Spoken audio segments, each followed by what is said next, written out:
right, indeed, we are living in a crazy world. Good afternoon, everyone. Thanks for joining me in this video. This is 12:30 p.m. Nigerian time, and today is the 5th day of December, 2025.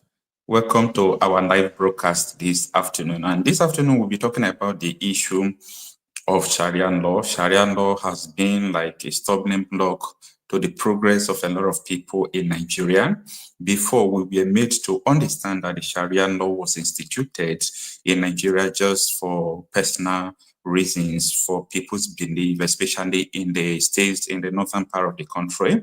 And as time goes on, we started seeing different things entirely. And as I speak to you today, we have seen a lot of barbaric things that people have committed in the name of Sharia law. And the questions that people are putting across today is, if we come out to say that Nigeria is a secular state, that Nigeria is a state that allows all belief or religions, why is it that people cannot practice in peace what they believe in some part of the country you call a nation? So with this, the United States of America, as you know, has told the Nigerian government, you must bring to the end of Sharia law, you must abolish Sharia law, you must abolish the law of blasphemy.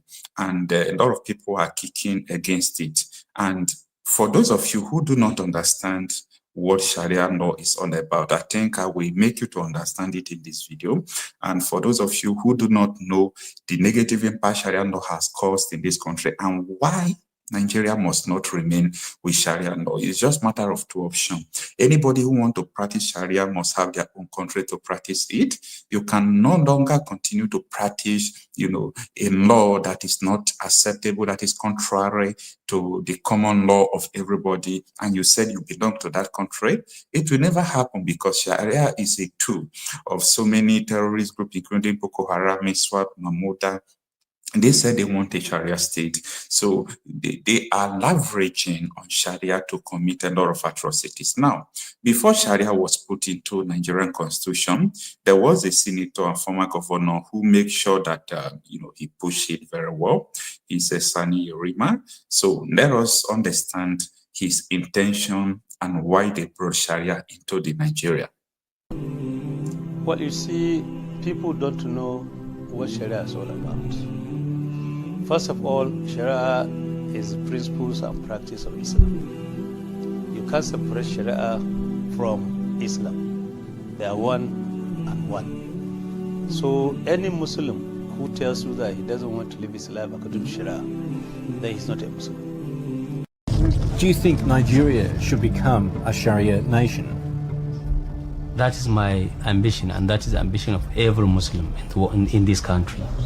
So, as a leader, governor, chairman, president, you are expected to run your affairs with the dictates of Sharia. So, as a leader, governor, chairman, president, you are expected to run your affairs with the dictates of Sharia. Just listen to this again. Just pay attention. Says National Assembly shall not make any law that affects Islamic law.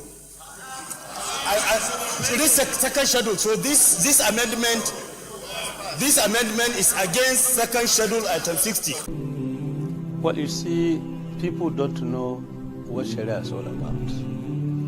First of all, Sharia is the principles and practice of Islam. You can't separate Sharia from Islam. They are one and one. So any Muslim who tells you that he doesn't want to live his life according to Sharia, then he's not a Muslim, because he doesn't even know what is Islam. If you are a Muslim, you have to live your life according to the dictates of Sharia.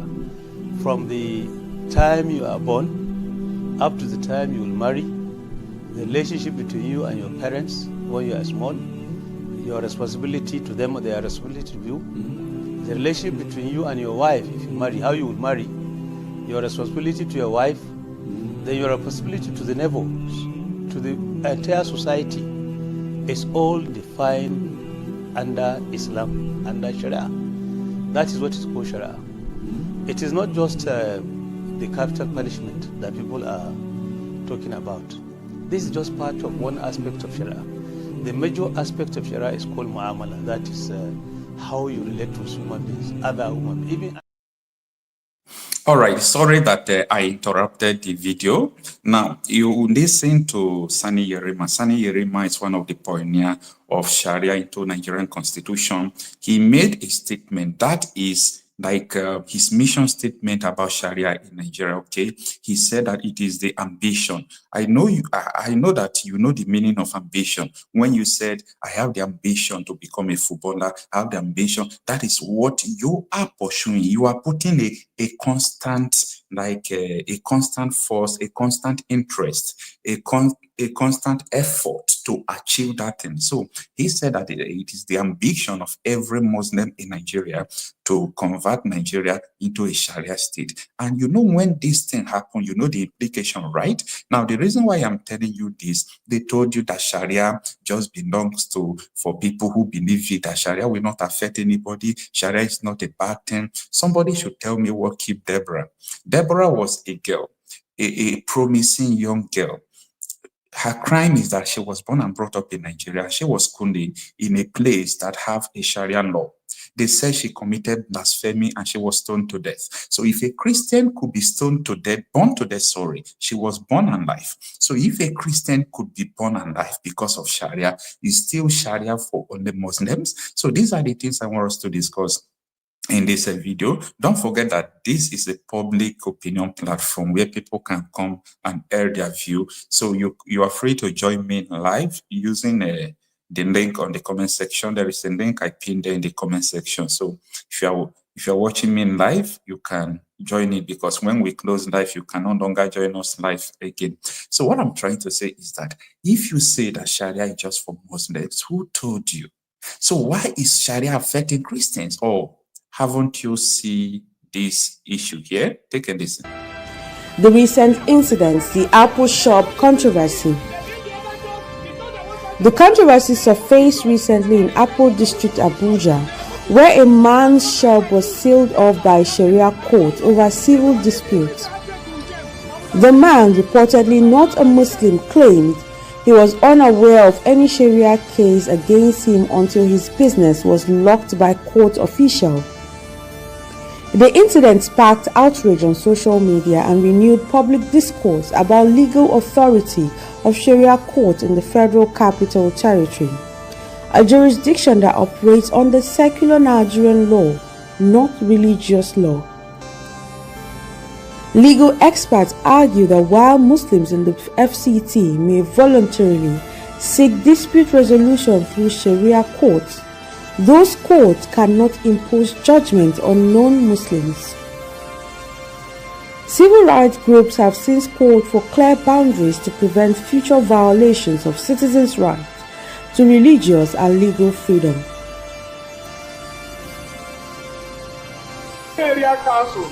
I was in my shop 3 months ago. Some people just carry motor gun. Say they are for Sharia court of Gudu. That they are cheap litigation and children different has also my shop. I told them that I don't have any case with them. Why should they unshun my shop? I built this church in 2012 for our rent, their phone shop in number. I rent one to somebody. They said that person in the shop, we saw it then credit.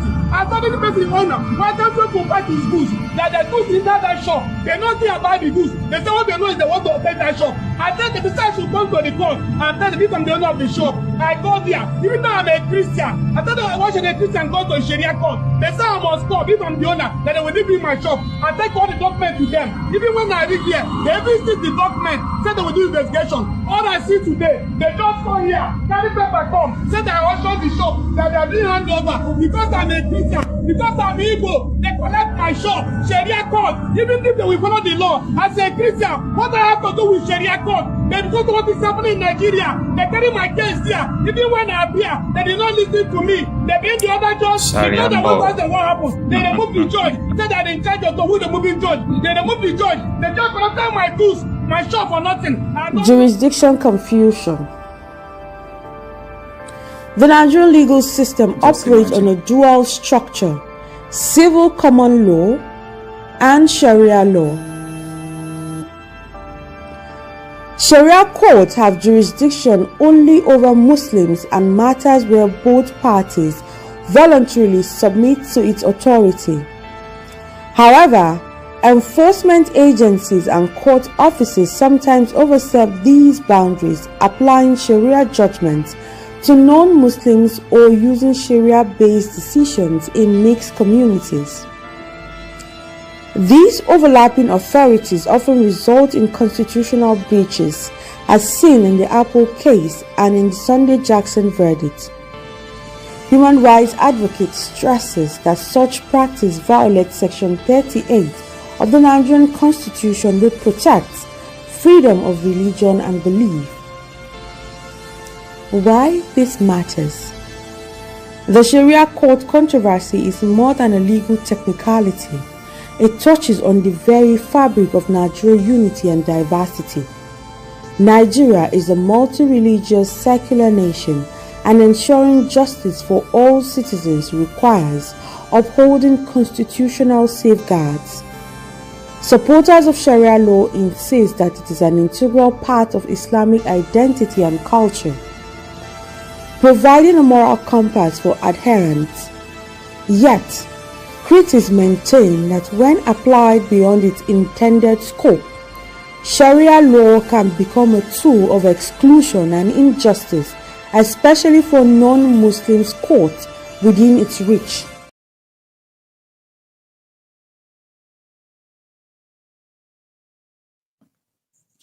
All right, sorry that I also interrupted the video. I think I've gotten what I wanted to get from the video. As you can see, someone who is not a Muslim was taken to Sharia court, and Sharia court passed a law, and they came to lock his shop. They want to auction his shop. That was from a Sharia court. That was not from a Nigerian court. So if I am here trying to tell you about the implication of having a Sharia law in Nigeria, where you claim to say that Nigeria is a secular state, see, it is time for people to understand that the incompatibility of all these things can never be underestimated.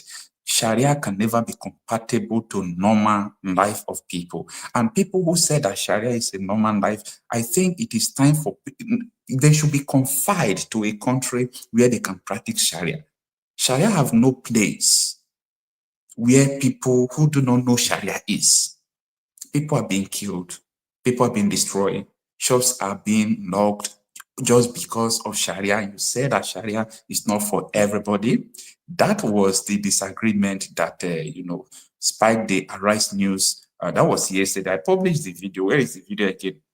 Where Ruben Abati said that if you want to talk about Sharia law in Nigeria, there will be problem. And if you want to remove Sharia law in Nigeria, there will be problem. So if there will be problem because I want to talk about what is killing people, what is destroying lives, and there will be problem, hey, it means that the Sharia is actually the problem. Okay? That is to say that the Sharia is actually the problem. Just take a glimpse of what transpired. I've talked about this video before, but for some of you who have not seen it, take the other thing you raised is the Sharia. Yes. Now it was Dr. Ebenezer Obadare, he used to be one of our colleagues in those early days, who recommended that two solutions to address the problem in Nigeria. Put pressure on the Nigerian government to do a lot more. Then ban Sharia in 12 northern states and also ban the ISBA units. Yes. Well, the thing to note is that the Sharia law is in fact in the Constitution of Nigeria. I think I said this about 2 days ago. In sections 275, 279. And its jurisdiction is civil.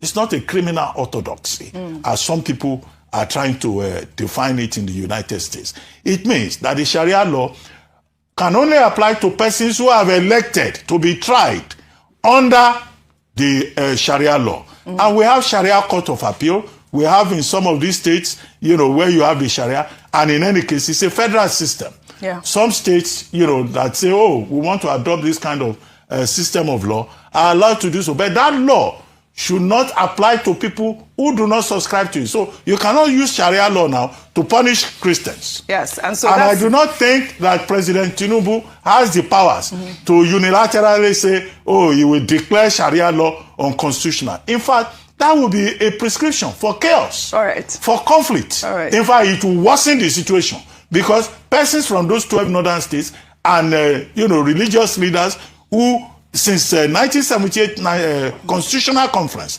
insisted on the Sharia being accommodated as a personal orthodoxy. Right. They will be the ones to now rise up in arms. So in trying to solve a problem in Nigeria, you create another problem. All right. We have often seen, like you have said, that the Sharia law should not be used to persecute Christians, right? But we have seen that happen. I think we've discussed this at length. Ayo, Yes. even recently, we've seen... Now it's inching closer. Yes. And the truth is that we need to also decide whether or not Nigeria is a secular state or not. Correct. If we say that Nigeria is a secular state, then we cannot have sports whereby a particular religious law is allowed. So we need to make that decision. And I did mention at the beginning of this conversation around Christian genocide that we must have uncomfortable conversations around Sharia law in some states. I also believe that it's important to find out to what extent the Christians living in those...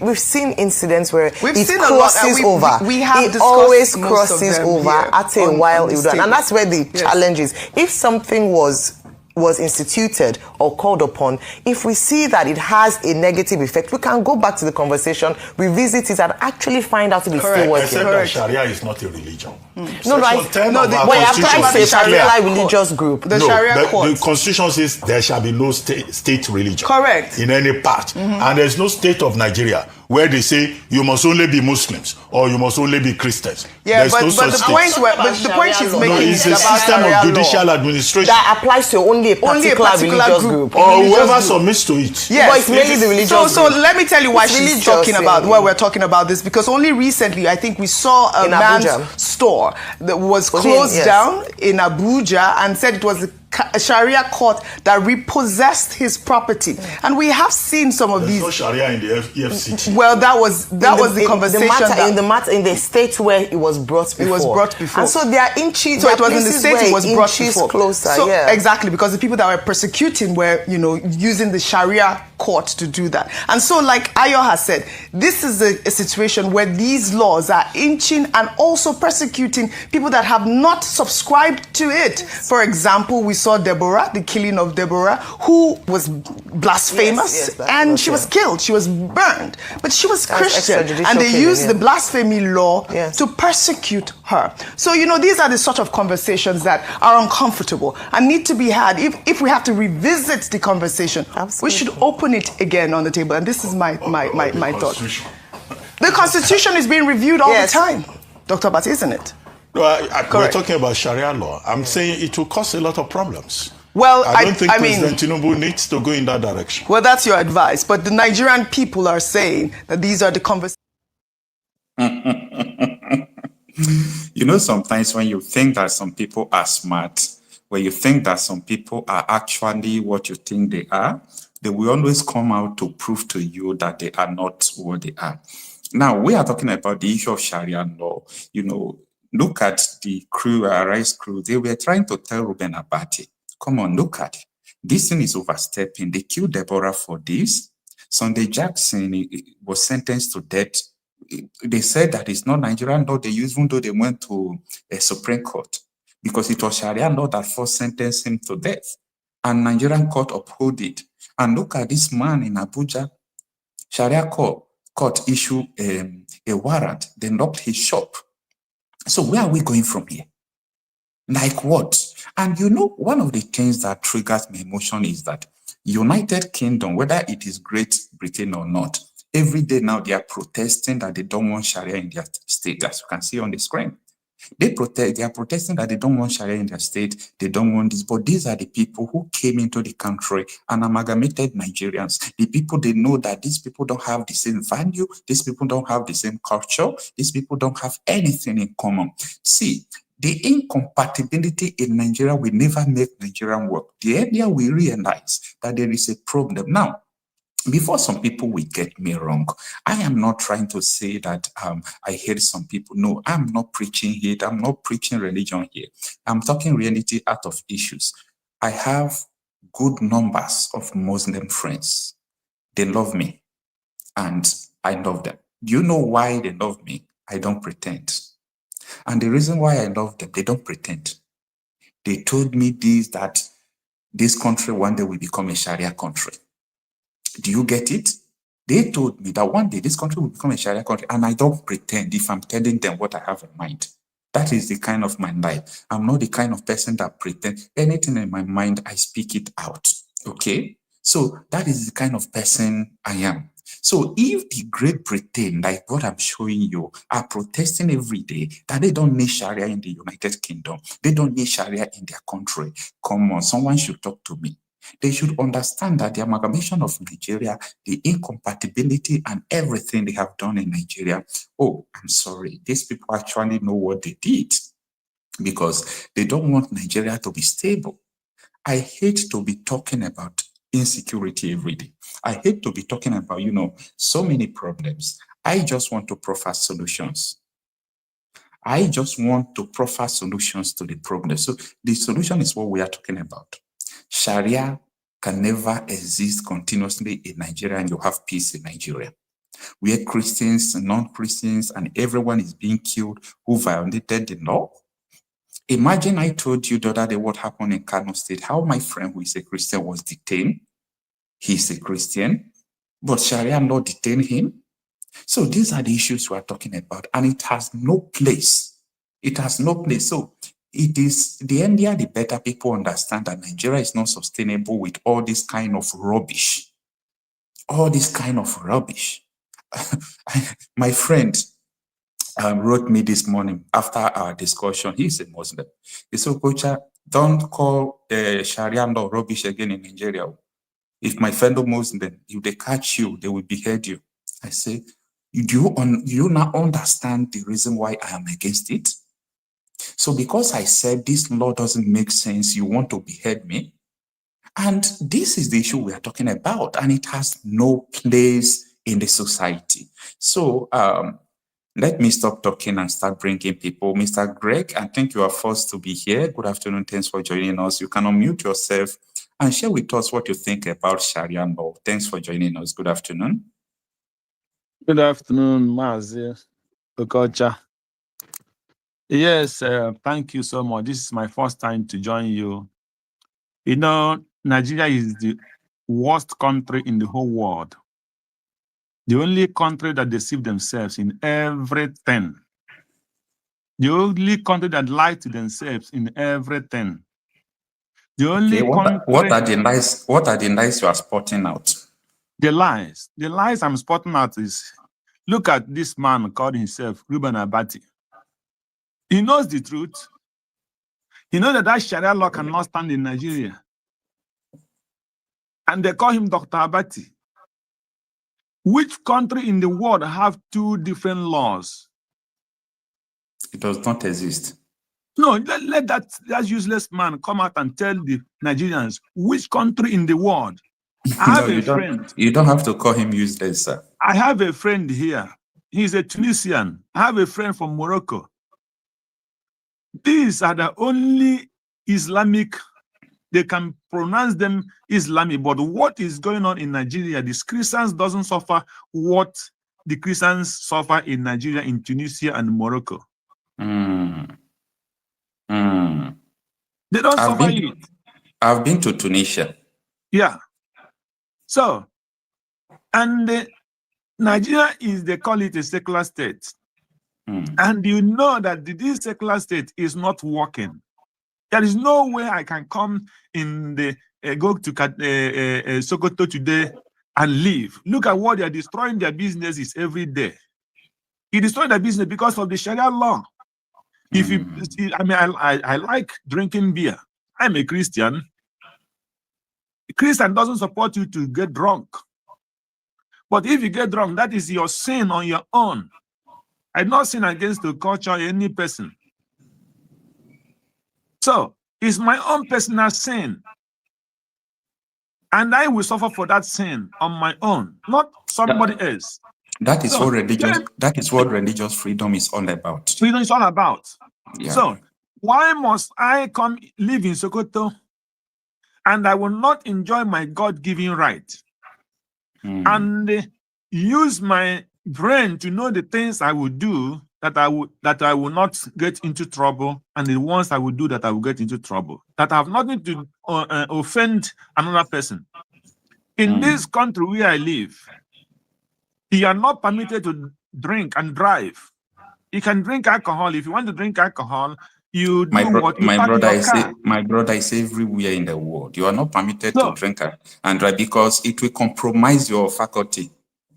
Yes. So you park your car and you drink. If you want to go to a party where you know you will drink, you go with train or bus. That is the law of the land. So that you will not drink and kill another person. Exactly. They give you why you must not drink and drive. And before you get that driving license, you signed it that you will not drink and drive. So when they get you drink and drive, then you take away the license from you. You are no more allowed to drive. Exactly. So why must somebody come to you and force you into what you know you don't believe? This is a dangerous diversity, and they can never work. And someone that called himself an educated to the level of a doctor degree cannot differentiate what is good and what is bad. He's telling Tinubu he cannot go to extra mile because he's causing problem by removing Sharia law.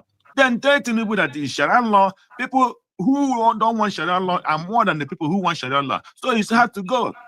Otherwise, the country must divide. There is no other alternative. Because you cannot force me into what Muslims believe.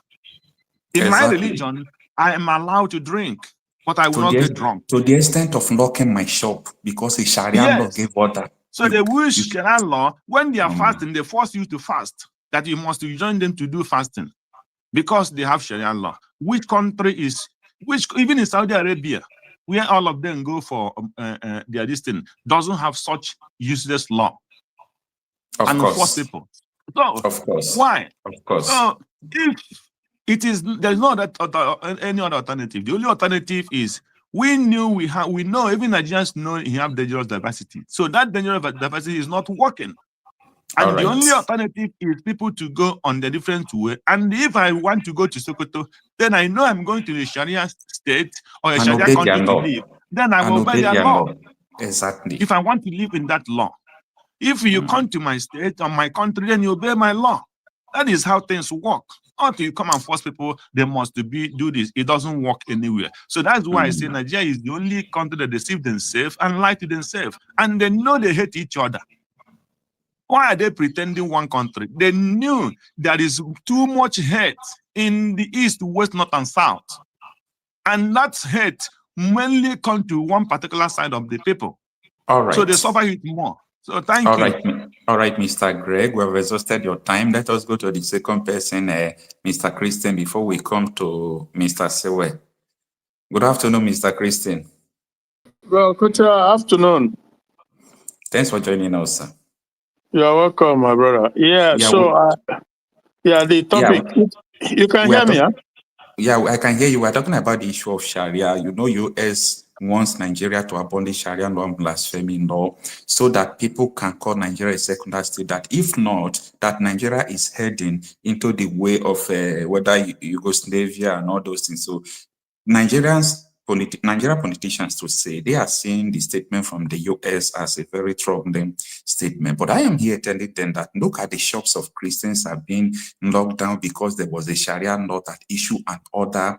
Deborah was killed because of blasphemy law, which is enshrined in Sharia law, and so on and so forth. So where do we go from here?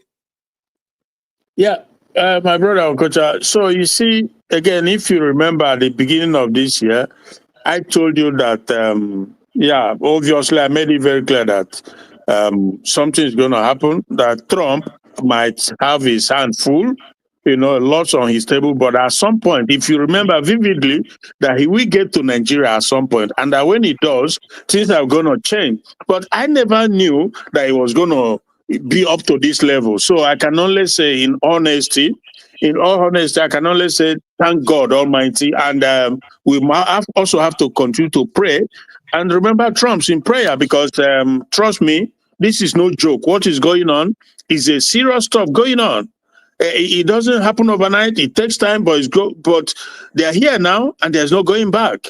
I listened to Ruben Abati, and I was also on another channel this very morning on that issue, So obviously, it's sad, but it is what it is, that in a country where you have people like Ruben Abati, and there are so many of them like that, who will see black and call it white, and especially the Nigerian mainstream media, I always say that they are one of the problems. And in fact, that where we are today is as a result of their approach, this mindset of not speaking truth. These people, there's just no godliness in them.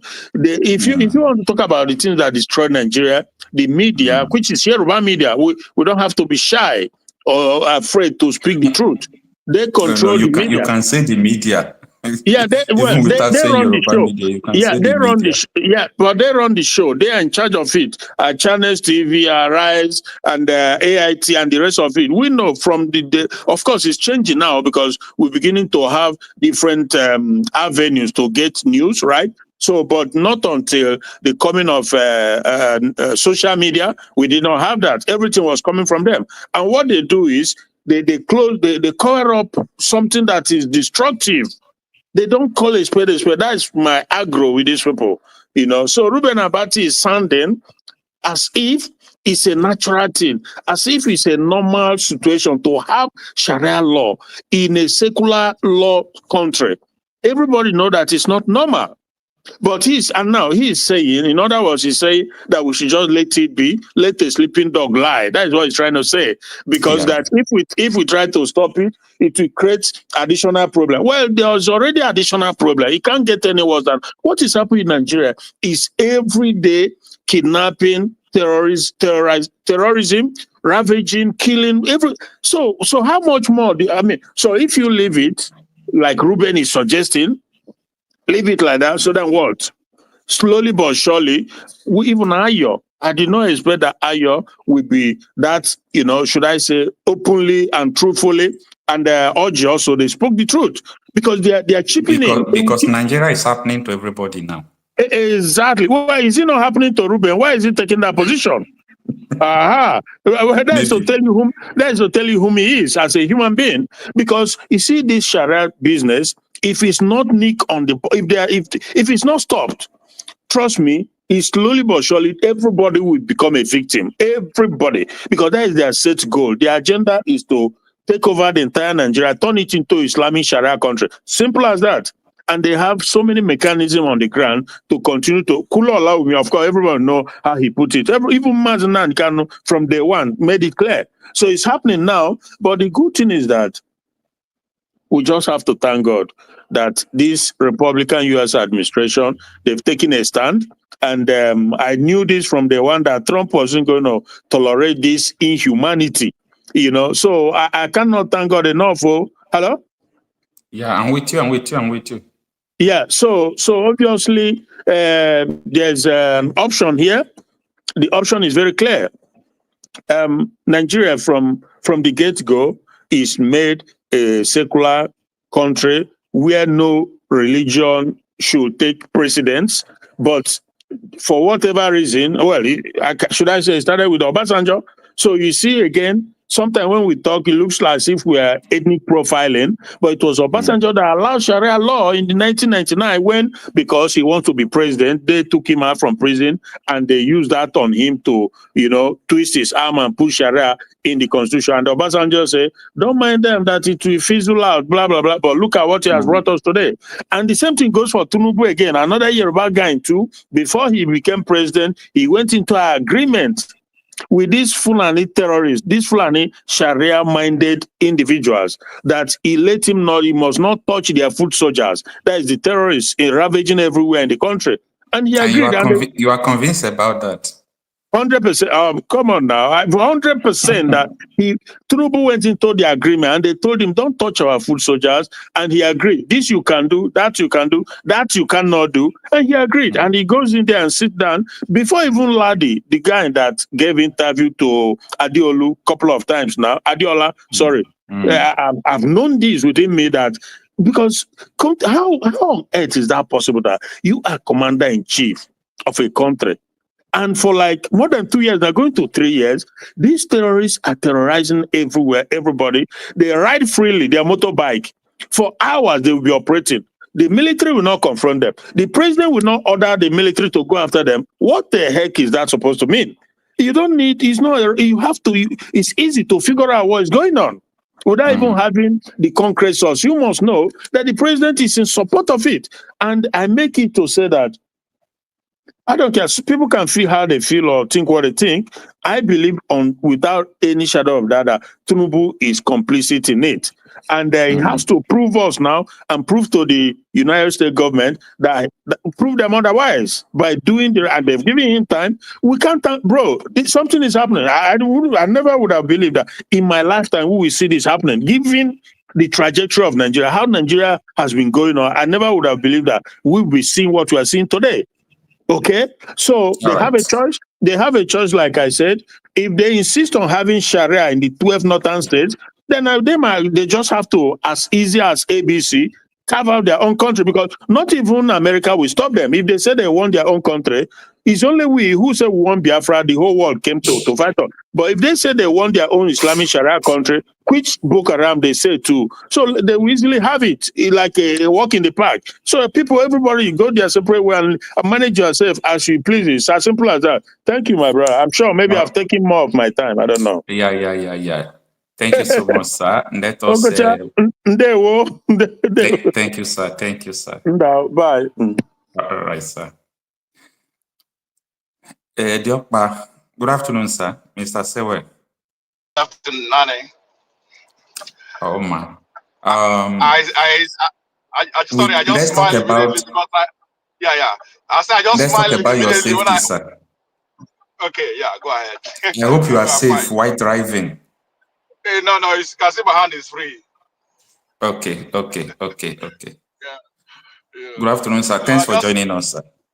Yeah, thank you too. No, what got me smiling is when the last speaker just speak our language. Say no, I just I belong.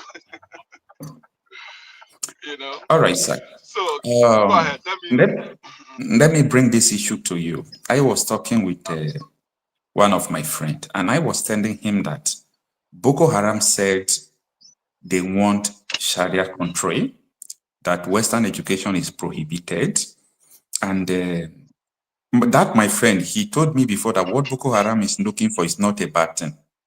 Just like what Shegumi said, that Boko Haram is a lesson to Islam in Nigeria, to Muslims in Nigeria. So he said that what Boko Haram is looking for is already in Nigerian constitution. Why is it that people are calling Boko Haram terrorists? What they are looking for is already in Nigerian constitution. So how do we handle this controversy of Sharia, especially in this period that United States of America want it to be abolished and as fast as possible? Okay, my take on that. First of all, I saw Abati. I watched it from your own platform this morning when Abati was ranting nonsense. And Nnamdi Kanu said, if you in Nigeria, you see people answering professor, doctor, and all of that, but just give them a little interaction. Give them just when you interact with them for just like 5 minutes, then you will know they maybe somehow they are praying. Nothing is inside there. Because the Abati was like defending, he was defending the entire Sharia law that is right, it's in constitution. But as God will have it, the other ladies around him, put him to his position. That it's not Tinubu that will decide of Sharia law in Nigeria. Tinubu is a single person. Tinubu cannot decide for me, neither you. That's another one. That's all for the Abati. In terms of the Sharia law, yes, the Sharia law they put it during Babangida, but this all is during Obasanjo. I watched a video about the so-called Sharia law. Obasanjo never wanted it to happen anyway, but he never thought it's going to be like this. But at the same time, he allowed it for a political reason. That is for their own, the way they have been treating us. They don't put the masses ahead; they put themselves first. So that apart, the Sharia law came that 1999, if I'm not mistaken. Then people think that is when Nigeria began to enter into Islamic map or things like that. No, Nigeria is been Islamized. It's only our people you know, we are too weak in critical thinking. That is why we're having the problem we're having. Babangida was the person that took Nigeria to is it a Islamic organization, something that we are in today, isn't it? What do they call it? Islamic organization, something. I don't. You put me through because you know much about it. So it was Babangida that. Are you with me? Yes, I'm with you. Yeah. It was Babangida that registered Nigeria to be an Islamic state force before Obasanjo came in to do what he did. But people are not noticing it. And Nigeria has been Islamized for a very long time. If anybody doesn't know now, if some of us are knowing today, that we've been sleeping ever since, not until Trump come to speak out. Nigeria has been Islamized. How does Islamic country function? In Nigeria, people are not aware that they are not seeing it to be anything. When we have three major languages in the so-called Nigeria, which is to be Yoruba, Hausa, and Igbo. And these languages, we don't use it in the school, unless in our local schools. That's when we use it. So that means the commercial language appears to be the English language, the colonial master language, which is supposed to be ahead of anything we do, anything we write, whatever. But this it didn't go that way. In our currency, there is Islamic right up there. Maybe because you frequent Abuja or you live Abuja, I don't know your movement, maybe you'll be able to translate what's written there. But me, as who was forced to be answering Nigerian today, I don't know what it means. You understand? Nobody contested about it. That is another goal of Islamization. Two, what do we call military? Military is an organization that secure a country when anybody is trespassing her border. That's the job of military. Which means it is our that's to be how would you, it's a group we're supposed to be proud of because they are the one protecting us. Now this same military, nobody is talking about the military flag that they write up there is still in Arab language. Come on, nobody's asking question.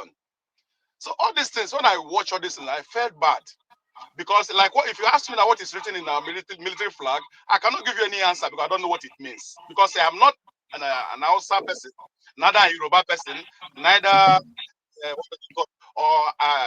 Muslim person. So I don't know what is written there. So all these little steps that they are making, they are gradually Islamizing Nigeria. Why Nigerians, the so-called Nigerians, never knew that they have been already Islamized. Not until call of this agitation that we are seeing today. So the basic fact remains that our people, they are too weak. All we need, nobody, like people are saying Islam is this, Islam is that. Islam, nobody is condemning anybody for any, nobody has the right to condemn any religion of anybody. But what we are seeing in Nigeria now is condemning. Like, I don't want to call it Christian genocide. I don't want to call it Christian genocide. But I will accept the Christian genocide language because it appears to be the language of savior at this point in time. When the Western world are, categorizing it on a Christian genocide. If you ask me what I call it indigenous genocide from the Fulani. That's what is going on. Because the Oba they kill is not sorry, yesterday, what does it call those the chief and all those places? They are not many of them are not Christian, but they are killing indigenous people. So the only way out is to divide the country because anywhere in the world that your system, your ways of living doesn't match up to the other person, you cannot live together. I'm sorry to just speak it out here. Where we live here, so many people live with people. They do things in common with people. But I have never seen anybody so-called Nigerian living with a Senegal person. Why? Why? Because most Senegal people, I'm not being discriminative, but I'm just trying to make the point. But most Senegalese people, they are Muslim, majority of them. And whereby me and you that love life, after Monday, Friday hustling, we go to club by Saturday or Friday evening. We go, we drink, we carry women, come back, we do whatever. This we don't tolerate it. So that's why we don't live with them here. And the same thing is supposed to be applied in Nigeria. You cannot put a law, you call the place a secular state, and you put a law controlling this other side, while you put law controlling the other side. It doesn't work out that way. So all we need to be doing, you see, the black people as a race, if I may use that language, we are the problem of ourselves. Because we kill ourselves. Even when you are trying to save us, we kill you. Like Italian used to say, the mother of imbecile is always pregnant. Do you know why? Because you want to see if you can get good one. And doing that, the people, the idiots or imbecile will be increasing. You understand?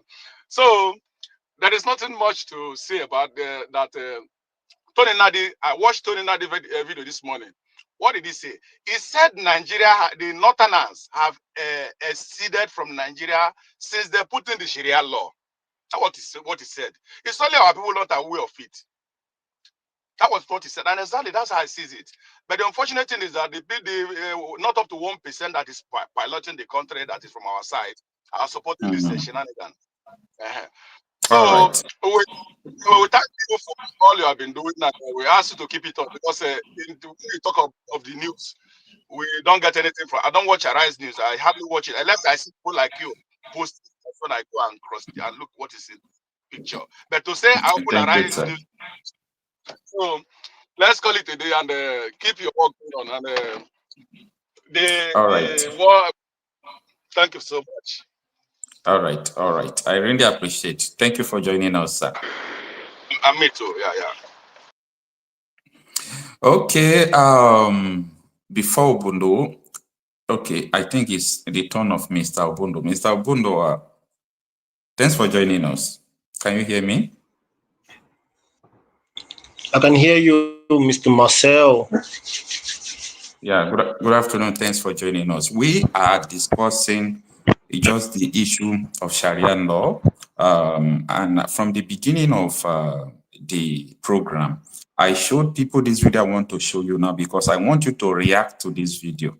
Take a listen. Well, you see, people don't know what Sharia is all about. First of all, Sharia is the principles and practice of Islam. You can't separate Sharia from Islam. They are one and one. So any Muslim who tells you that he doesn't want to live his life according to Sharia, then he's not a Muslim. Do you think Nigeria should become a Sharia nation? That is my ambition, and that is the ambition of every Muslim in this country. So, as a leader. All right. And he continued to say that as a leader, even though you are a president and a governor, that you must rule according to the principles of Sharia. So this man is a Sani Yerima. He's a 3-time senator of the Federal Republic of Nigeria and former governor to say. Now, I want to ask you a question. And the question I want to ask you, what do you have to say about the imposition of Sharia law on other citizens in Nigeria? Like you have seen the death of Deborah. Deborah was killed because of Sharia, a blasphemy law. You have seen Abuja man that Sharia court issue order for them to lock his shop. So I want you to tell us what you think about this situation. All right. Thank you so much. Just confirm that you can hear me and my network is not breaking. All right, cool. So, last time I was here, I began building from the place of understanding, and your question you're asking me is, what do I have to say about what's going on? What do I have to say to the people? And I really want to begin with, I appreciate the fact that I have this platform to have a voice to give to the people. And truthfully speaking, I'm very serious about what I'm saying. Though last time when I spoke it, you said that what I'm saying is not serious. But here we are discussing spirituality. Here we are.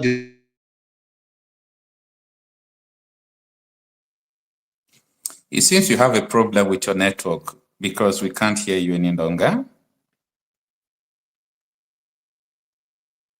I don't know what happened. It must be from his network. All right. Mr. Wimbu, let us bring you in maybe before he gets his network connected. Good afternoon, sir. Yeah, Mr. Awimbo, can you hear me?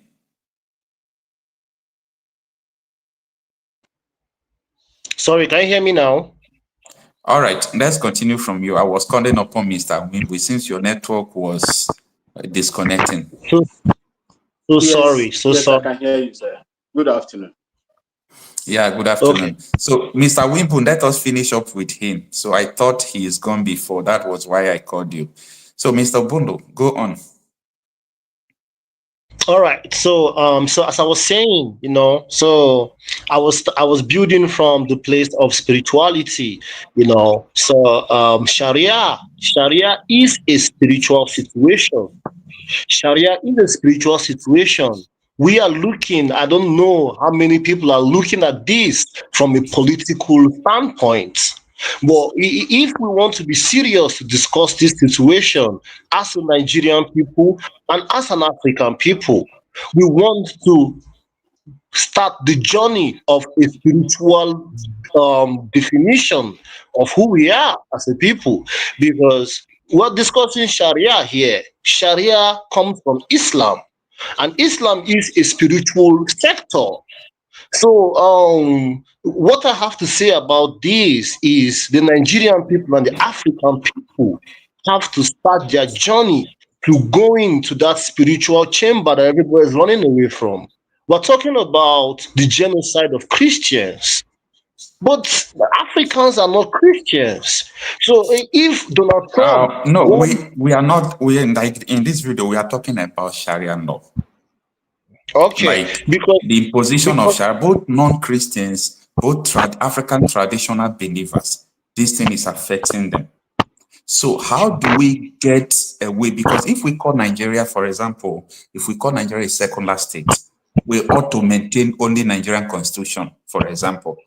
Then what is the essence of Sharia inside the same constitution? Where does it happen? So that is the point we are talking about. Yes, because for us to discuss Sharia, we must discuss Christianity, because Islam is bettered from Christian thoughts. In fact, when you study the Quran, the Prophet will say that he is inspired by the Christian God. So we cannot separate Islam from Christianity. That's not possible. So for us to discuss Sharia, sure. All right. What do you have to say about the situation of the Sharia law now? That is what I want you to talk about. Sure. For me, the situation of the Sharia law is a reflection of the African elite that is not ready to ask the spiritual question of who is the God of the African soil. Because if we are not fighting in the name of God, who are we fighting in the name of? Okay. Yeah. So that's really what I have to say. I want to see Africans take this into the spiritual chamber. Okay. That's all I have to say. So what you mean is that Africans should forget about Sharia, forget about Christianity. They should just focus on their Africa tradition, right? Not African tradition. We need to ask the question, you see, because we've already been moved from African tradition. There's no more African tradition. Christianity came and conquered the land. So we were branded Christians. So we lost what it means to go for, what it means to call on spirits. So we don't know that again. So we are dealing in a foreign place when it comes to spirituality. So we need to begin that journey, because at the end of the day, the gods own the land. So when we are acting from a place, neglecting what it means to be an original God in a land, then everything we're doing is just smoking, because we're trying to fight Sharia with our power, with our mind. But Sharia is an ancient cult that is bettered to concretize the journey of the Christendom. So we cannot we cannot discuss Sharia if we're not willing to dismantle Christianity. We have to say we are not Christians. So if we're not willing to say we're not Christians, then the Islamic jihadists will keep playing this game with us. All right, Mr. Obondo. I understand your opinion. You know, you were trying to explain it the other day. That was the last time we had live broadcast here.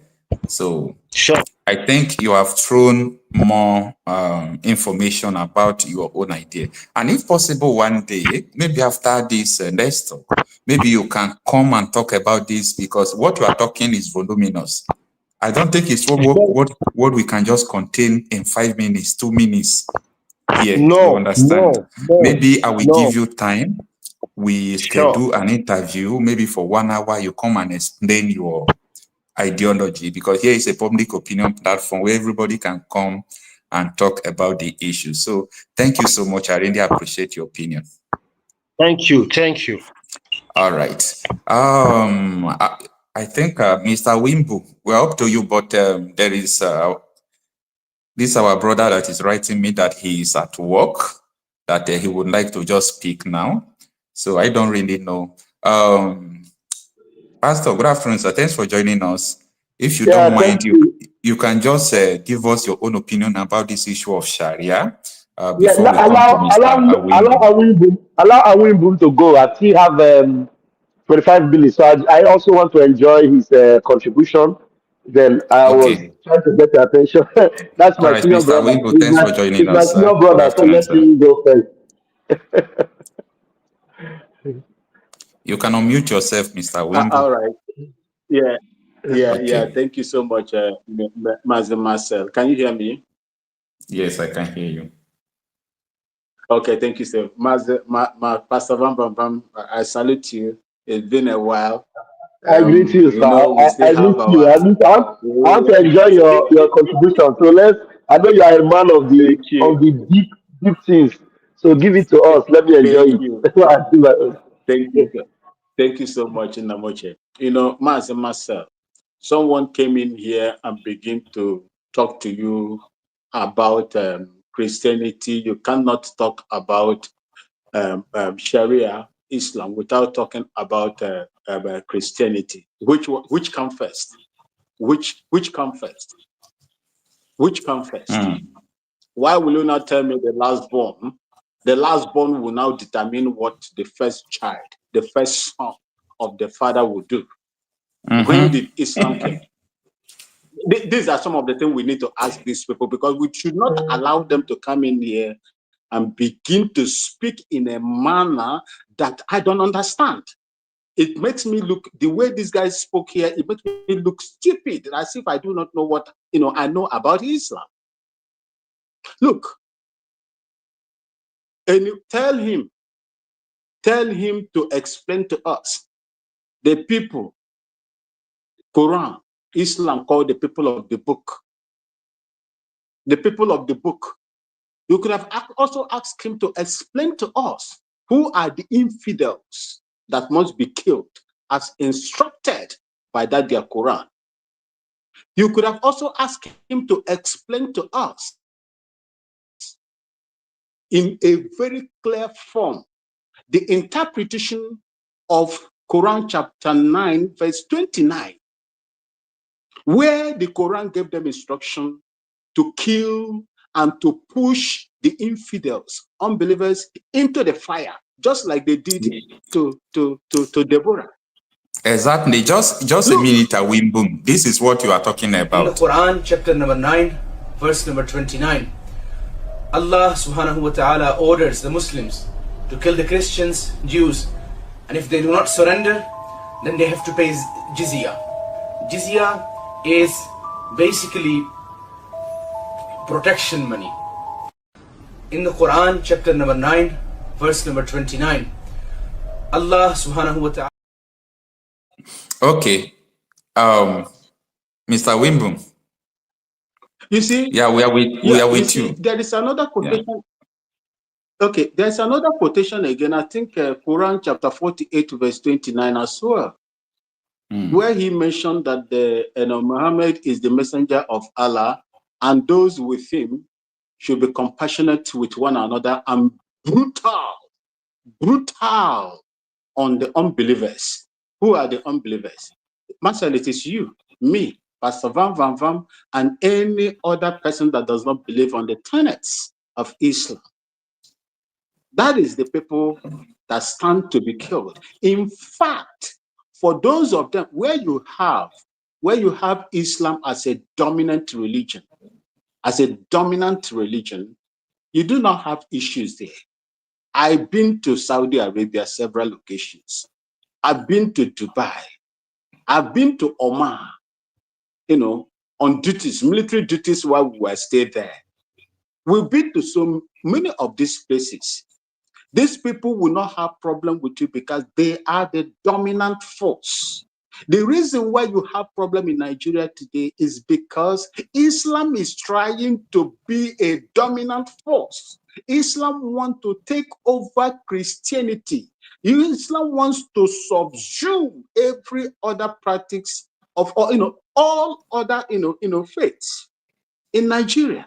That is what Islam wants to do. Where they are dominant, they want to exercise their powers, and they can go to all the lengths to killing people in order to, advance or introduce the tenets. When did Sharia came to Nigeria? Why didn't it come the time when the soldiers were there, when we were still there? Why did it come around 1999 when they discovered that the transfer of leadership has been given to the civilians? 1999 Obasanjo's time. 2000, 1999, check it, my brother. 1999, 2000 January, Ahmed Sani Yerima, former governor of Zamfara State, was the one that introduced Sharia in the northern states of Nigeria that saw over 7,000 people killed from January to 2004. January 2000 to 2004. From January 2000 to 2004, over 7,000 people were reported to have been killed simply because of the introduction of Sharia. I was in the heat of Sharia disturbances in Kaduna. That was where it started.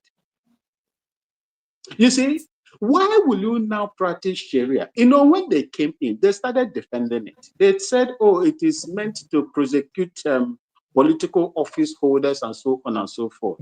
They lied.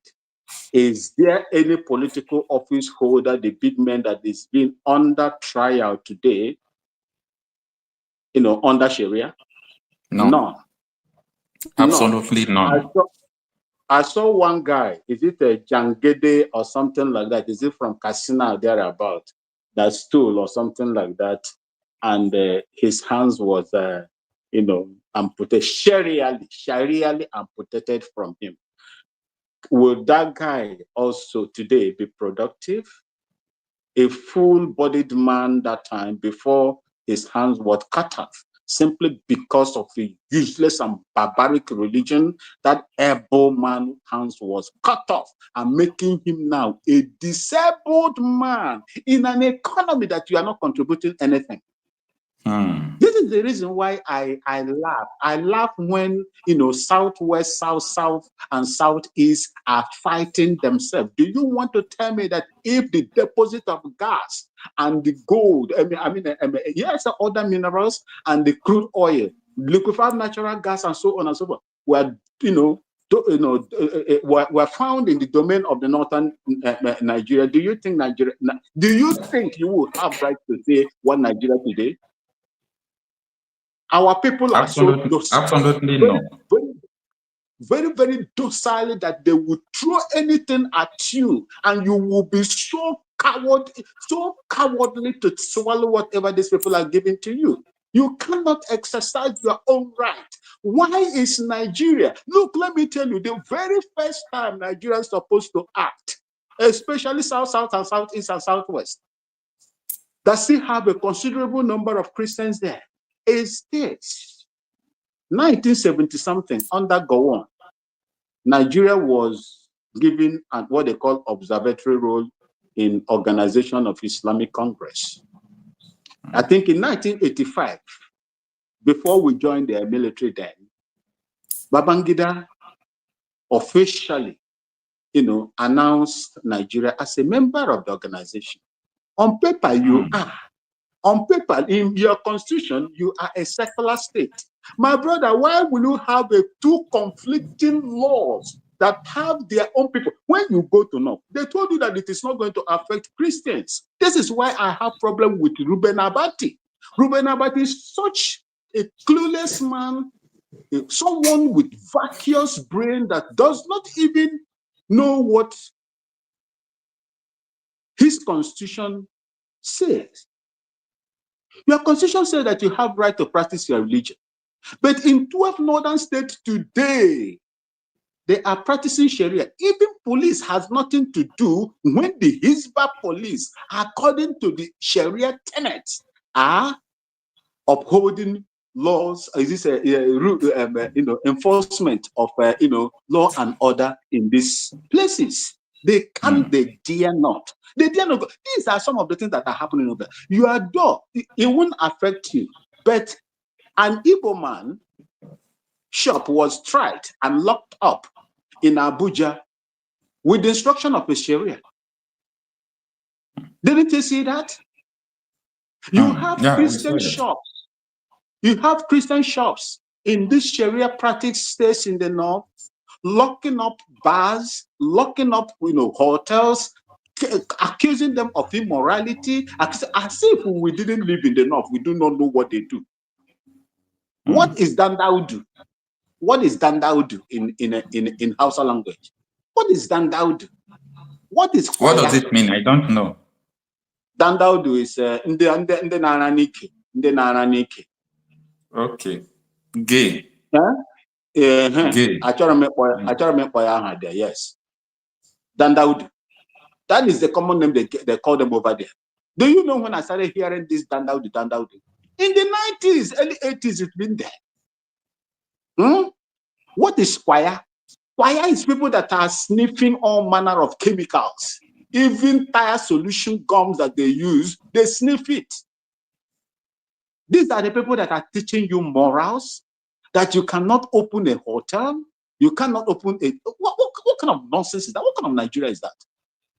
Look, I will not blame them. I will blame the entire southern Nigeria, including you, Namoche, Marcelo Kocha. I will blame all of you from that old southern Nigeria for allowing, for containing, trying to massage the excesses of these people.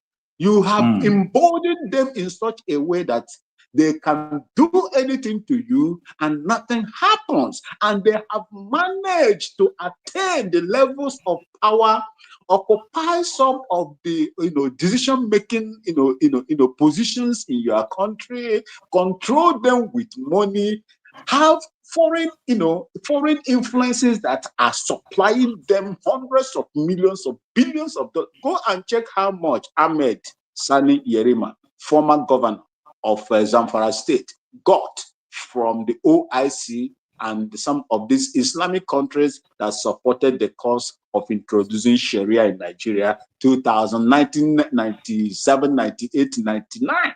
Till it happened in 2000. Go and investigate and find out what happened to him. Nothing happened to him. The man is the same man that is coming out on public TV to tell you that everybody must organize, that his aspiration, his ambition is to make sure that Sharia rules Nigeria. It's so unfortunate. What is the result of making Sharia rule Nigeria? Is by declaring jihad. In Islam, there is what they call jihad, higher jihad and the lesser jihad. The higher jihad is you and your God, your Allah, how to make yourself good, how to, do the tenets of, God principle, Allah principle according to them, to become a good person, a useful person. But the lesser jihad is the violent jihad that is meted out on anybody that do not believe on the tenets of Islam. That is the lesser jihad. And that is the one they are bringing in order to introduce this Sharia that you are going to stand against. They will introduce jihad. Do you know the reason why they allow them to carry automatic assault rifles freely everywhere around Nigeria? Have you seen what they did in Rivers State? I think they said, did you see what they did in the Enugu Expressway? Did you see them? Did you see what these people are doing right across the whole place? Did you see? In fact, thank God that Cross River has banned the movement of cattle from Enugu across Cross River. They still kidnap Cameroon. school children in Cross River State. That was last week. Exactly. These are some of the things. They have been emboldened by your own lackadaisical attitude. I will put it. If I say what I say here, insult me, I don't care. I don't care. The reason why I am speaking the way I'm speaking is because of my family, part of my family that I have in Abia State. I speak because I speak passionately about it. Look, my brother, these people will not agree to remove Sharia. They will not. They will not agree to remove Sharia. It's part of them. And one thing, I see Nigeria going in the ways of former Yugoslavian Republic. 1990, 1991, 92, I was there as well, serving under United Nations Peace Protecting Force, what the Yugoslavian people call Oprofora. When they collapsed, during the collapse of communist system in the eastern part of Europe, Bosnian Serbs, predominantly Muslims, started ethnic cleansing. And the Croatia you see today were predominantly Catholics. Slovenia, North Macedonia, there are about 7 of them that are now independent nations from the former Yugoslavian Republic. That attempt made sure that the predominantly Serbians, Muslims, who would not take over the old Yugoslavia. And today you have Croatia, you have the rest of them living in peace. That is exactly what is going to happen in Nigeria. And no matter how they do it, these people are not going to go back, in their plan to establish Sharia right across Nigeria. But my question to you people now, those in the comment section, those that have come here to speak, is what is your plan in the defense of your father's ancestral land? I believe in the separation. That religion that is, you will preach to me. And if I don't agree, you will kill me or force me to pay what they call Islamic jizya. Jizya is a tax you pay. It's a freedom tax you pay while living in a Muslim-dominated area. They call it jizya. That's what you pay. People in Turkey today, former Corinthians, are paying jizya. They are paying jizya for just for them to answer their for them to be Christians. You pay that tax. It's a compulsory tax you pay if you want to practice your religion in your own place in an Islamic dominated Islamic dominated area. Is that what you want to happen in the southeast and south and southwest? They are coming. Softly they are coming. I will round up here now. They are softly coming into your places, showing you the other part of it. But when they settle down, when the dust is settled, you will know what these people have in stock for you.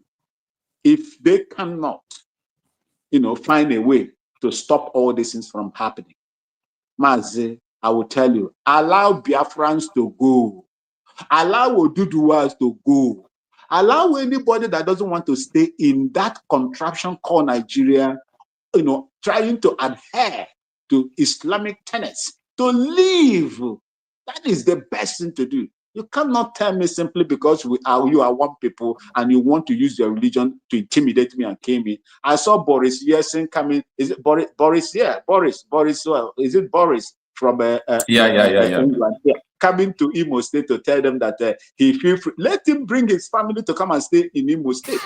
Let him bring his family, his grandchildren to come and live He doesn't need to stay in Imo State. Let him go and stay in Nasarawa and Adamawa. Whereas your own government through the embassy, through the High Commission office in Nigeria is issuing what we call security alert to their own people, telling them where to go and where not to go. This man will come. The same British people will come and begin to talk rubbish to our people. Has this man been saying what is going on in Benue, Plateau, Nasarawa, Adamawa? Has this man spoken the time when they sentenced this guy that defended himself to the death of his attacker? Have they seen it? You will come in here and begin to talk rubbish, and our people, I see our people clapping for that immoron. Master, thank you so much. I yield here. All right, thank you so much. For those of you who don't know Mr. Wimbu, what makes me to respect him up to today is that after serving Nigerian army for good 18 years as a Nigerian soldier, so when the Southern Kaduna crisis started and they were giving order to go and, kill Christians and all those things, unlawful order, like what you see today. So he refused to do that. So because of that, he quit and resigned as a Nigerian army officer. That is what integrity is all about. So thank you so much. I really appreciate Mr. Awimbu. All right. Without wasting much of our time, let us bring in a pastor. Pastor, I know that you are at work, so you can, any minutes you have with us, let us talk about the issue of Sharia. So there is a debate that is ongoing that they are not involving the masses. The United States wants Sharia to be abolished in Nigeria and blasphemy law as well. But I personally, Okocha Pimas, I know that the North will not agree. And that is where the problem is. And the US is giving a condition for them to work with the Nigerian government. For them to work with the Nigerian government, they have to abolish Sharia law, abolish blasphemy law, release on the Jackson and all those things before their military can collaborate. If not, then they should allow their military to do what they want to do. So what do you have to say about this issue of Sharia? Dewo, thank you very much, my brother. I want to appreciate you for what you do. I greet everyone on the platform. I also want to say a big good afternoon to my elder brother, Namoche, as he fondly says. That is Mazi Maxwell. We call him a Wimby. He's our brother. Mazi Max, I want you to know that your people are asking on the platform because this program is also going live on my channel. They're asking, how are you and where have you been? So just know how to respond to that. And they said you are, awesome, and they're happy to hear from you. Thank you so much. And there's something I want to key in from where Mazi Max just finished from. He said he knows Nigeria will not agree. And then just like you rightly said now, you know also that they will not agree. And that's the point where this particular marriage must end because there's no way we can go on. This is actually the key or the focal point whereby everybody must know that we don't belong to each other. Nigeria can practice their Sharia law as their own country, as a separate country, but as a country with other tribes and other national interests, other people involved, or a country that you have Christianity also. No, you're not going to force Sharia on them. And now let me tell you, they will want to play their propaganda around this. Tinubu, he's a Maradona, and he will get all his charlatans and all his propagandists to do all their lies. But the truth is that at this point in time, there's no game they will play to deceive the world or deceive Donald Trump, whose eyes are everywhere, around what is happening in Do you Nigeria. actually think that Tinubu want it? Tinubu is a Muslim. Tinubu is Yes, a but do you Muslim. think he actually want it? Didn't you hear how I wish you can play that first interview again with Yerima? Yerima said that is the interest of every Muslim, except if you are not a Muslim. Can you play it again? Because on that point, you have to put that foundation there. Except if Tinubu is a fake Muslim. Please just play that one again. Because Yerima said it. Okay. Well, you see, people don't know what Sharia is all about. First of all, Sharia is the principles and practice of Islam. You can't separate Sharia from Islam. They are one and one. So any Muslim who tells you that he doesn't want to live his life according to Sharia, then he's not a Muslim. Do you think Nigeria should become a Sharia nation? That is my ambition, and that is the ambition of every Muslim in this country. So, as a leader, governor, chairman, president, you are expected to run your affairs with the dictates of Sharia. So, as a leader, governor, chairman, president, you are expected to run your affairs with the dictates of Sharia. Item 62 says National Assembly shall not make any law that affects Islamic law. Did you just see that? So if Tinubu is not going to agree, what is indirectly telling them is that I am no longer a Muslim. So for Tinubu not to agree, he will first of all recant from being a Muslim. So we have no problem. If Tinubu will agree, it means he has recanted as a Muslim. So what it means is that he will not declare that he's not a Christian. Because if not, what you need to expect is that there will be more catastrophe. So if Tinubu does not agree, it means that America should do the needful, which is what our brother Awibu just said now. You have to go the way of the former Yugoslavia. Simple and short. And that is where it should happen without blood, without any destruction or whatever. Nobody is saying you should not do your Sharia. But as an Islamic state, you can do it. But as a secular state, it is not possible. So do you now see where Nnamdi Kanu's point will come out? Because Nnamdi Kanu was telling us that Biafra will come as a miracle. This is just the point. All these Google they are doing, they can't do anything to destroy what God have already put in place. Do you know that in the Caliphate, which is the Sokoto happens to be where Nigeria ruling, the ruling clan comes from. And Sokoto is the center of the Sharia. They believe in Sharia. Wholeheartedly. Do you know that in the last time the Sultan of Sokoto came when this former chief of army staff, what is that his name? When the chief of army staff was doing a program where he spoke, the Sultan of Sokoto, he said that what do you call it? Jihad. He said jihad is not a bad thing.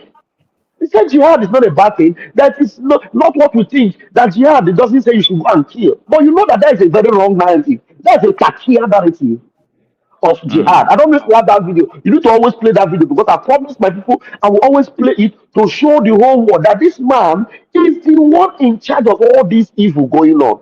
And they also in that meeting, he told them that Boko Haram is not actually Boko Haram. That's not what they call themselves. He actually is trying to soften whatever mindset you have against Islam or against Boko Haram or against this evil. So tell me, how can Nigeria go forward and be a Nigeria or be together the way they are trying to make it be? So we have come to the crossroads. We have come to the crossroads, and this is actually where we want to be. And if they do not agree, it is the best for us. If they agree, it is still a win-win for us because at the end of the day, Nigeria will still crash. Nigeria is already set on a self-destruct. It is at the point whereby there is no going back for the division of Nigeria. There's no going back. Pastor Nnamdi that was speaking on Adeola's platform, a very good man, a fantastic man. But there are some things he doesn't understand. When he thinks that Nigeria, there is a way you will do it, people, we have to decide, and then he thinks that there is a soft way you attend to these Islamic people. He doesn't understand. The thing we have in Nigeria called the dangerous diversity. This dangerous diversity, it can never be changed. Nigeria can never come to a point whereby an Igbo man will do something and everybody will accept it. Yoruba will accept it. Hausa will accept it. Nigeria can never come to a point whereby a Yoruba man will do something, Igbo will accept it, Hausa will accept it. Igbo man will always say he's a Yoruba man. Hausa man will always say he's a Yamini person. So that is why that dangerous diversity must, be attended to. Everybody must go and have their own nation where they understand themselves, they understand their law, they understand their tradition. Hausa will be on their own, they understand themselves, they will run it. If they want Sharia, they run it as Sharia. If Yoruba in their own nation want to have Sharia in their own nation, they will choose it in their parliament, they will decide it. The whole people will vote in their referendum and choose it.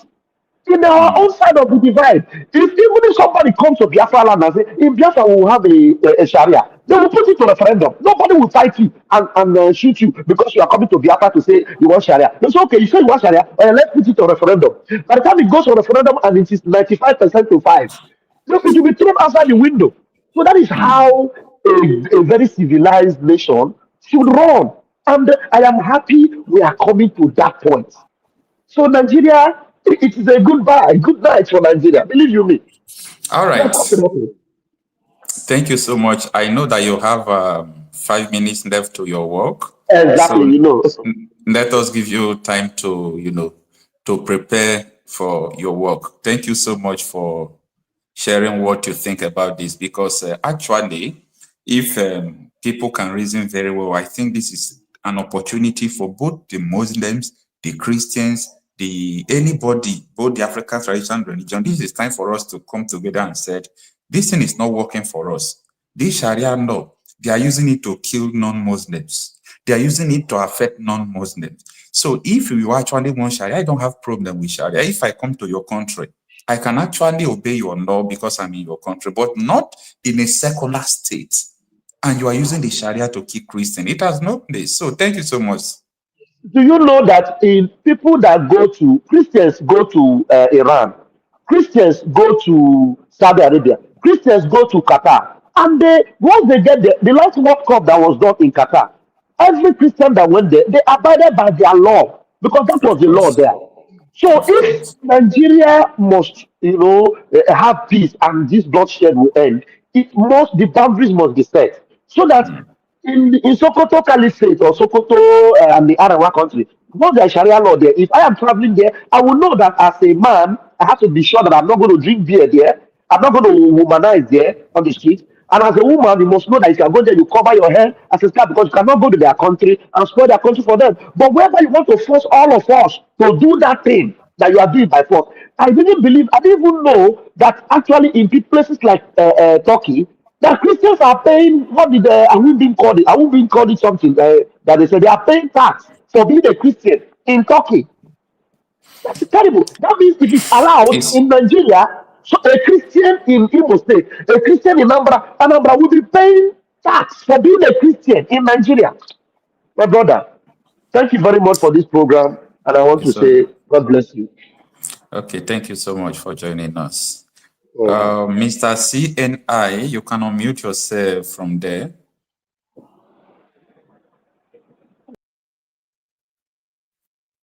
Mr. CNI.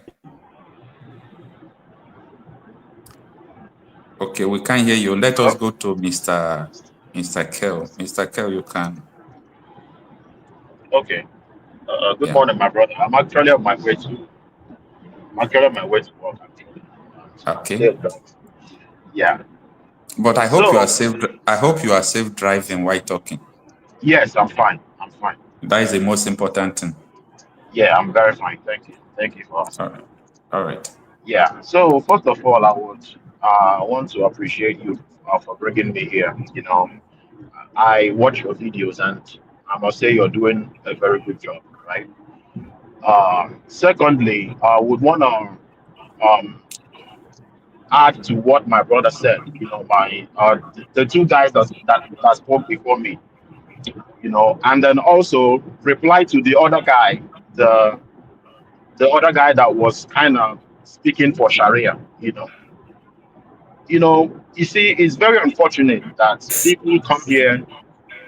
people come here and then, say a lot of things that don't make sense. You cannot tell me that you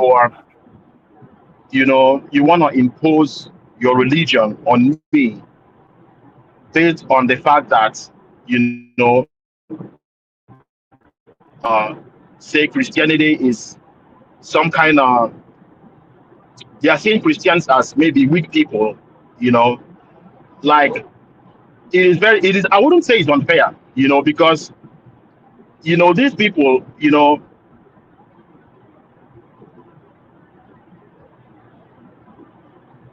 we are with you.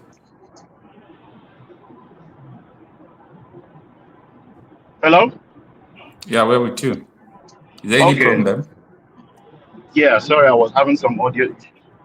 So, my take on this thing is Nigeria is a secular state, right? And we have a lot of religions. Nigeria is very diverse in religion, in culture. You know what I mean? So, if you want to practice Sharia in Nigeria, I believe the only like we are kind of overthinking this thing, right? Just the only thing is just divide that country and let people go their way. You understand? You cannot tell me you're coming to impose your religion on me, knowing fully well that. Is it only Igbos? What about others? That's what I'm saying. Just divide the country, because obviously I am not in support of the Sharia thing. You understand? And you cannot, because you've seen that I'm not in support of what you're doing, and you're trying to, force me to, support what you're doing, or force me to believe in what I do not want to believe in. You know what I mean? This thing is very simple. There is no point, saying too many things about this thing. You understand? Yeah. Just my take is divide our country, let people go and live their lives. You understand? I have my life to live. You also have your life to live as whatever thing you feel you are. You understand? And talking about what America is saying, regarding the support I'm the one who gives to Nigeria. To be honest, right? I don't support what America is saying by saying that these people should abolish Sharia and blasphemy law, because obviously they will not. You understand? Sharia did not start today. Sharia has started long time ago. So, and you want them now to abolish something that they have planned, that have started long time ago. Obviously, these people will not do it. You understand? So my take is, America, just go and do your thing. Do not listen to these guys, because these guys are not ready to, as in, you cannot bend these people. It is very, very obvious that you cannot bend them, because we have condoned this their excesses. We have tried as people on the Christian side. We have tried, for God's sake. You know what I mean? We have tried. We have condoned their excesses, for God's sake.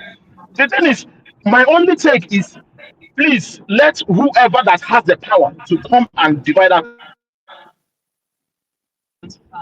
the country and let me have my peace. Because you cannot tell me that, I will come back from work and then maybe I want to hang out with my friends, go have a drink, or, have some, and you come to tell me that I cannot because of what you believe in. That is bullshit, brother. It is not acceptable, for God's sake. Nigeria is a secular, is a very secular state. Very diverse in culture, in religion. Someone was telling me the other day that that Nigeria needs what happened in Madagascar, and the additional country should happen in Nigeria. I told the guy, look, it is not possible. Let me just put it that way.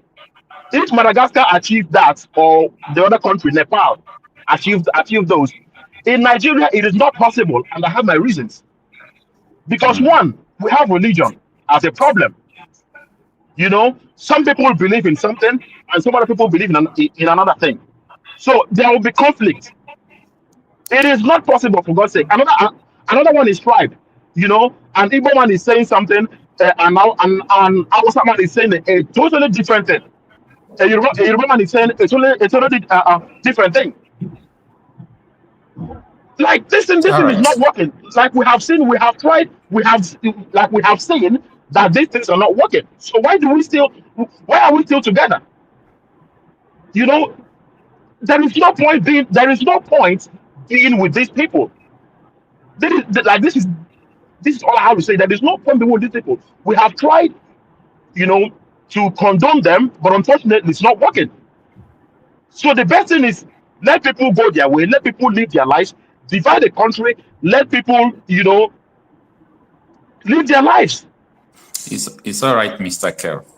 I am so pissed. I am so pissed off that somebody will come here and tell me that, you know, Christian Christianity was brought out from Sharia or what nonsense. I am so pissed off right now with what that guy said.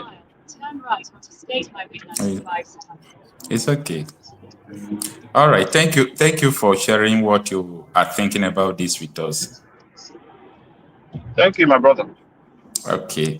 Have a safe journey to work, okay? Thank you, brother. Thank you very much. All right. Before we go to Prof. Daddy O, this CNI, I don't know whom he is.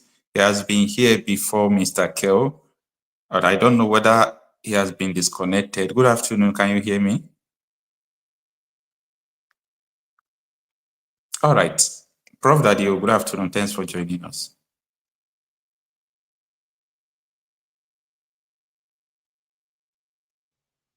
We can hear you, Prof. You hear me? Okay, yeah, good day. Once again, thanks for letting me into your show. And I also say thanks to all those that have spoken. I cherish everything almost apart from people that have spoken. You see, this thing is very clear. I have looked at this issue of Sharia. You see, there's one thing these Muslims do. They're very subtle. They're pretending as they don't know what they're doing. But they're making, I call it, adverse advancement every day. I have met some Muslims and told them, what is the meaning of the word Islam? They claim it doesn't mean dominance. That word Islam means dominance. It's only few that accept that. But that is the meaning of that word. And how these guys go on in their conquest is by dominance, nothing else. Nothing else. And it pains me that many people don't see it as that. You see, the issue of the Sharia and the Constitution, most Nigerian Constitution, a lot of the percentage of the Nigerian Constitution has a lot of Islamic terms. The pity that Nigeria, a member of the International of Islamic countries, but to me, I keep saying, I think little saving grace we have that Nigeria and the Constitution a secular state. Okay, as a secular state, it should be upheld as a secular state. Now we have folks in the country that want to make this country an Islamic state. I don't see why people are taking this direction. Now, US is Sharia law should be removed. My brother, the truth is as clear as what the last said. These guys won't agree. This is something that I've been planning for, and they're moving that. Now, when this happens, what is the alternative? It is very clear we Nigerians just realize we are not one. We have to go on straight ways because this is where this whole thing is tilting towards. A problem I have with many Nigerians, they feel we are one. They feel we can be compatible. No, it is not so. These are different set of people. Why was the end? I don't know. I keep telling people it's not Nigeria. and you didn't serve in the, to me, you did not serve. Because, yeah, I served in Taraba State. Wasn't, not, but not that much more to me. But serving there gave me an idea of what these Islamic folks are. They are just different. There are people that want, there are people that they are there. You think they're not making advancement. I keep telling people, even in this US I have seen where these people are. They are making advancement everywhere. I went to Canada last week. I drove there. I was very surprised. These guys are everywhere. And this is how they're making advancement. Nigerians can't sit in the seat of power. They're there everywhere. And what this guy, that guy, that's guy that has his family in Nigeria, he says something which people have failed to realize. When a country is Islamic and you as a Christian, there's a type of tax or payment you're going to be paying as somebody that's not of that Islamic status to them. Nigerians are looking at this, it no matter. My brother, this thing matter. So the simple thing there is, I keep saying it, US is, okay, remove the Sharia, remove the blasphemy law. I don't see this guy in it. There's going to be and my prayer is this, I wish that insist should go on, because if they don't want to remove it, we should go our separate ways. We should just go our separate ways. Not just ask themselves a question. All the mineral resources, does Nigeria benefit from it? These guys get these minerals, sell it, and equip their own Islamic agenda. It's as simple as that. It's just as simple as Nigerians should look at history. Was once a Christian, what happened? Is now an Islamic. Gambia in Africa was once an Islamic nation. What happened? It's the same Islamic guys, and it's on this show I left that Turkey. What changed Turkey? It was just Islamic refugees. You see what they're saying. We all see what's going on. These guys are very bad, and people should be also aware, even that if there's a separation, these guys are not ready to let their conquest, their agenda stay low. They're not ready for that. They're just not ready for that. All right. Thank you, Prof. Dadio. Okay. Thank you so much. I really appreciate your opinion. I wish you the best. God bless you. And my prayer is that we'll make the headway. We can't be in a nation where these folks who are going on, killing people, they don't arrest people, and Nnamdi Kanu will just arrest. No, it's evil. I call it, it's just built by what I call an entourage of evil entities. That is what Nigeria is built by. Thank you. Thank you, sir. Thank you. All right, Obi-Wan, let us make it hastily. Thanks for joining us so that we can be able to finish it before time. Are you there? All right. If Mr. Obi is not there, let us welcome Okema. Okema, good afternoon. Thanks for joining us. Thank you. Good afternoon, my brother. Please confirm, am I coming out clear? Yeah, we can hear you so loud. Okay, thank you, and good day, everyone. Sorry, please permit my not being on camera. I'm almost half asleep, so but maybe next time I will show up my face. But today I'm almost just lying in bed. Thank you. All right, no problem about that. Yes, thank you. So let me just delve straight on to the point, and thank you for your good work, Maze and Mate. You are in fact doing a great job trying to inform people, not being anyhow sentimental or biased in your analysis. That is great. That is exactly what journalism should be, because the moment you start to miss or disinform the masses, you are in a way being a part of the problem, just like what we normally see on other mainstream medias. But you are doing great. Thank you. All right, thank on you. on the issue at hand, please, I want to chip in a few words here. We are all talking about Nigeria being Islamized. That shouldn't be the question any longer. The issue is already clear. Nigeria is already Islamized. What these people are just looking out for is the certification. It's just to be bold and say, yes, we have done that. So I think a speaker hinted on it earlier on that everyone there have aided and abetted this this mission by the Fulanis, by allowing them to Islamize that country, Islamize everybody. And the point now is, once you don't or disagree to align, you will pay the consequences. You pay the price, either with your blood or debt, high levy. That is exactly what is playing out today.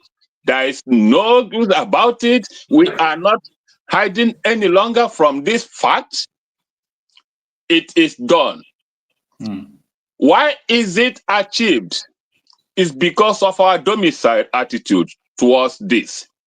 Because of our being biased, because of our mediocrity in agreeing, seeing the fact and not being bold to counter it or to agree or aligning with it.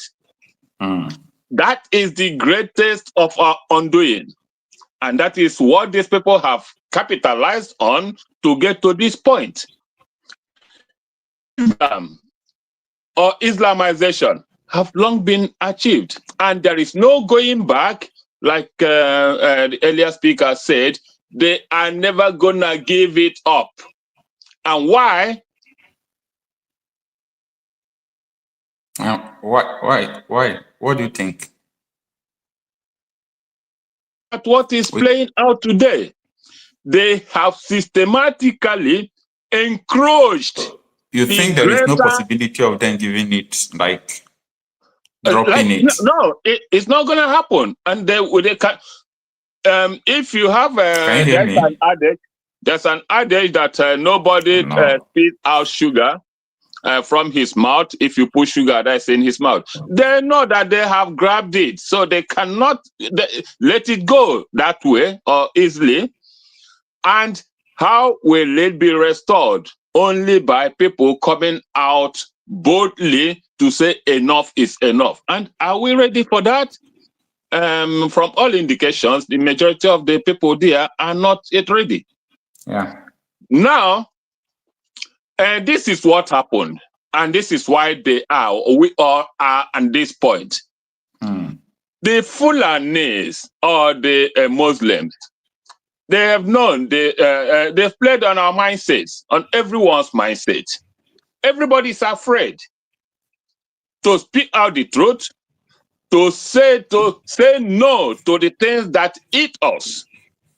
Everybody wants to live because of what? We all want to be decent and good moral individuals. Pretending that all is well when everything is not well. And more so, like I hinted before, there is nothing as bad as when you said white, you try to bend it to suit to your own narratives, to make it look black because You don't like the other person holding it, the other at the end of other cutting. We don't see the truth and stay put to it. We try to twist it to favor us. That is our undoing. And that is why that place is fast gone. It's all right. Now, yes, I know I should be cautious of time, but please, I have a few points to make here. Okay. Yes, like the issue of this Islamization. What I wanted to say, that just imagine, just see how tactfully, just see how technically these people have tried to encroach the greater portion of the land mass of that country. Or even the middle belt, all of the middle belts are now seen as not. The way they are gradually encroaching, advancing southwards, we tell you that they have a secret agenda. Because what that is simplifying is that all these marked areas where they now tell you is not, controls the majority, the larger land mass, and of course, they will tell you that the population is more than the rest. So anything, virtually everything that you want to contest now, they will tell you, go to the National Assembly, go to the Senate, meet your lawmakers, this, present that. Why in the other way, they know that anything that is not pro-Islam or what they want is dead on arrival. Presented there, they will vote nay. And they will tell you it is a political dimension, that it has been debated there and does not see the light of the day. And that ends it. There's nothing they can do. That is what they have manipulated this system for. There is nothing anti-Islam or anti this religion that will ever succeed as long as that these two houses are concerned. There is nothing that is against their whim that will ever succeed when presented in the Senate or in House. That is the fact, and that is the game that they have purportedly achieved.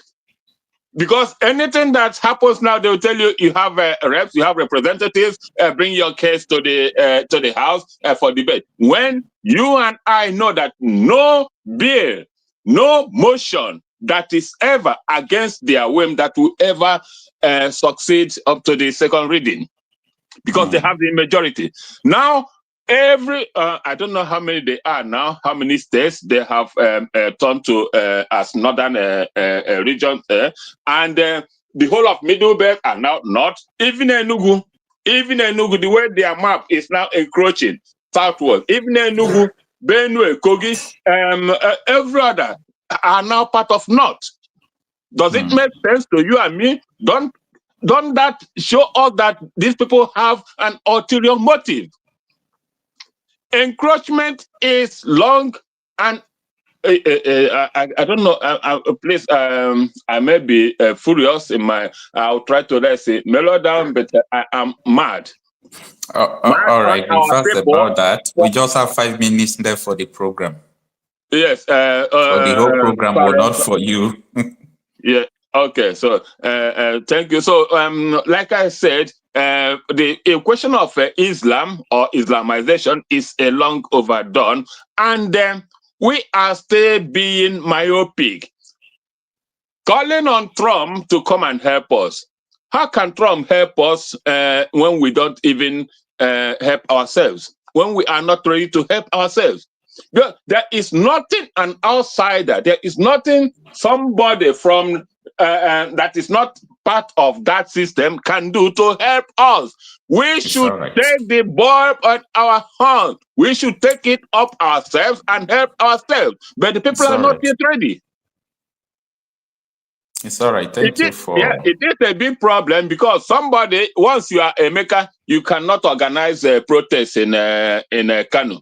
If you are Disu, you cannot organize the protest in Enugu or Aba. If you are Sanisu, you cannot organize the protest, peaceful protest in any other part of the country. That is the problem, and that is the game the politicians are using to clamor first in this their deadly in. So thank you very much for giving me the opportunity. But I want to just add, Islamization is already forgone. We have to free ourselves from it. Thank you. All right. Thank you for speaking with us. Please, everyone, in case of another time, if you come, you want to join us live, I always put the link on the comment section. So anytime you come that you want to join us live, you can just come on the comment section there, and from there you join us live. This program was scheduled for just 2 hours, and we're already at the peak of it. So let us, just for 2 minutes, allow Mr. Wimbu, you can unmute yourself to. Yeah, I've been trying to come in, but my network is, booting me out. Master, thank you for this opportunity. I'm Chukwu Kikiagam, Euradi Yankopong, as we call it here in our Chi language here in Ghana. Ubangiji Allah, as the indigenous Hausa people call it. Be with you in everything that you do.